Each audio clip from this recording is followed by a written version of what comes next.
The show opens up as a woman, June Osborne, her husband, Luke Bankole, and their daughter, Hannah, speed on backroads while sirens howl in the background. They are attempting to flee towards the Canadian border. When the car skids off the road, Luke tells them to run while he stays behind. But June doesn't get far before a gunshot rings out behind them. She freezes for a while, then picks up her little girl and keeps moving forward. The pair hide and try to keep quiet while two gunmen stand inches away from them. Initially, the mother and daughter get away, but they don't make it all the way to the border. The armed men rip Hannah from her mother's arm, who is knocked out and loaded into the back of a van. The next scene takes us to the present day in the fictional nation of Gilead. June Osborne is sitting in her small room in the home of her owner, Commander Waterford. Through a voiceover, she explains that the glass in the room is shatterproof to prevent her from attempting suicide. She then reveals that her new and only permissible name is Offred. In this world, the government of the United States is overthrown after a civil war. A totalitarian government then establishes a completely new nation named Gilead.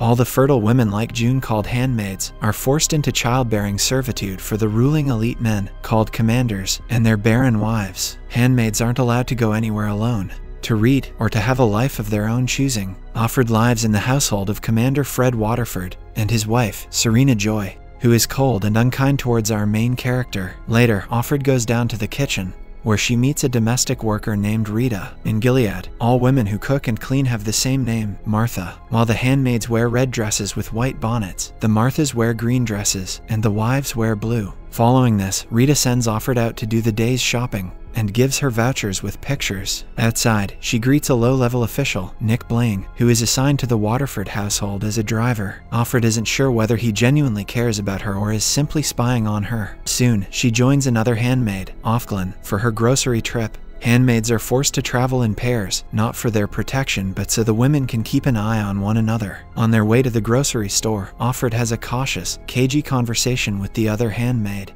The chit-chat is limited to innocuous things like the weather and updates on an ongoing war against the rebels. After the grocery store stop, they take a route that takes them past a wall where people are hung for treasonous acts. Their heads are covered by bags that depict their crimes. There's a priest, a doctor, and a gay man. A flashback scene takes us inside Offred's first class at the Rachel and Lee Center. It once used to be a high school but was turned into a re-education center where women are indoctrinated into their handmaid roles. There, brown-clad older women, called aunts, spin stories about how the previous society messed everything up. A particularly mean Aunt Lydia explains how the plague of infertility was caused by sexual deviancy and pollution. She then adds that fertility is a gift directly from God, and hence, the handmaids serve a biblical purpose. At that moment, a bewildered Offred is marched into the classroom. Immediately, she sees someone she knows, Moira, a free-spirited friend she knew before Gilead. Moira faintly shakes her head side to side so Offred won't reveal that they know each other. During the class, another student, Janine, talks back and scoffs at the teachings. In response, Lydia shocks her with a cattle prod and has her taken away. The mean matron then warns the rest of the class to simply adjust to the new surroundings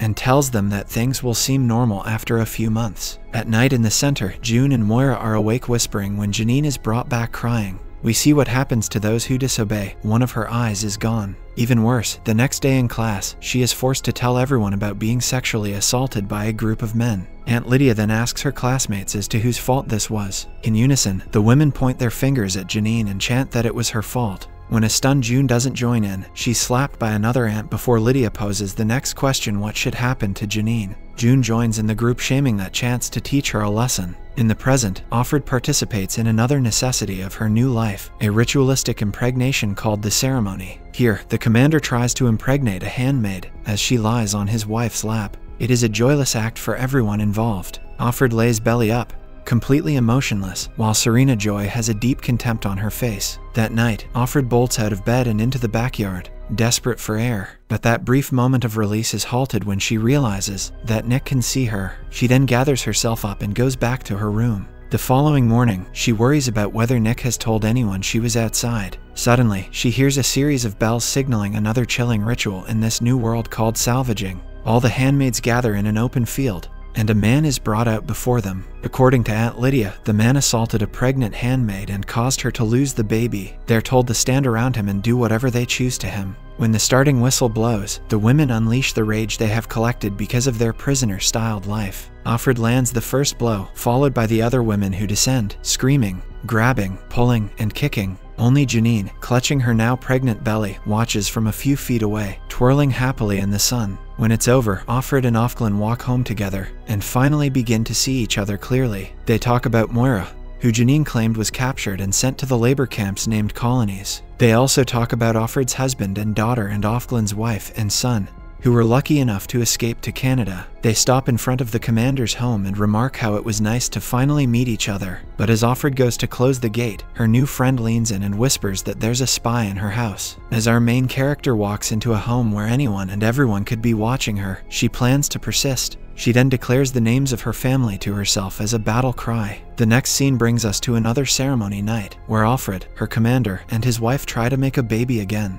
That morning, the handmaid goes outside to meet Offglin and greets her with a hi, which is uncommon in this world. Offglin replies with a stoic greeting because Nick is outside. The ladies aren't sure if he is a spy or not. After their shopping, they take another long walk home past the wall where more traitorous bodies are being strung up. Here, the two exchange more information about themselves. Offred is originally from Brookline, Massachusetts, and was a book editor in her former life. On the other hand, Offglin is originally from Montana, came to New England for school, and then worked at a university. The former is surprised, noting that most academics were sent to the colonies, but Offglin says she was spared that fate thanks to her functioning ovaries. They pass a demolition site of a church where Offred had baptized her daughter. Her friend adds that the Gilead government also demolished the St. Patrick's Church in New York and dumped the debris in the Hudson River. At this point, it is clear that the totalitarian government wants to destroy artifacts of the civilization that came before. Suddenly, a black van comes speeding down the street. Two men clad in black emerge and grab a pedestrian with a briefcase, shut the doors, and drive away. The two onlooking handmaids know that the man will never be seen again.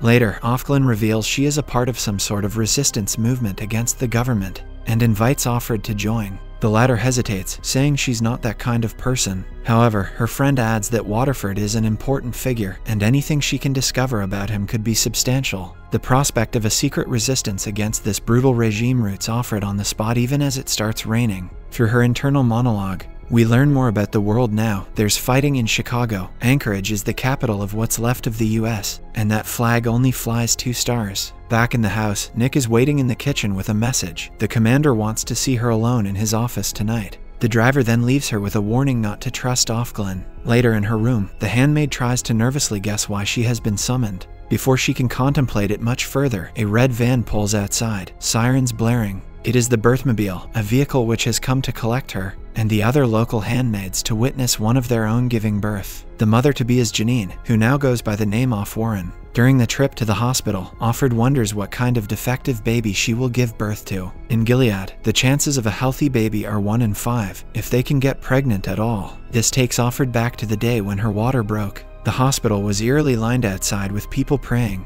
In Offwarren's home, there's soft music playing and a Martha laying out a spread of food that includes a macaron tower. The wives, all clad in blue, are leading the commander's wife through a fake labor. Among the attendees is Serena Joy, who is holding her hand. Upstairs, there's an actual labor happening. Here, several handmaids and a pair of aunts collectively chant to breathe, hold and exhale, surrounding a bed holding the actual mother-to-be. Touching Janine's belly reminds Offred of newborn Hannah, her tiny feet and baby smell. In a flashback, we see the hospital nursery is full of empty bassinets. Later, Offred wakes up, and her daughter isn't sleeping beside her, and Luke doesn't have her either. Suddenly, an alarm goes off, and she sees a nurse dead on the floor. Panicked, they run around when another woman walks by, clutching the infant Hannah and referring to it as her baby. The woman is shocked by the death of her baby and refuses to believe it. Thankfully, Luke and the police corner her and safely get Hannah back. The woman is then pulled to the floor and arrested. In the present day, Offred gets a few moments alone with Offglin and tells her about Waterford's request.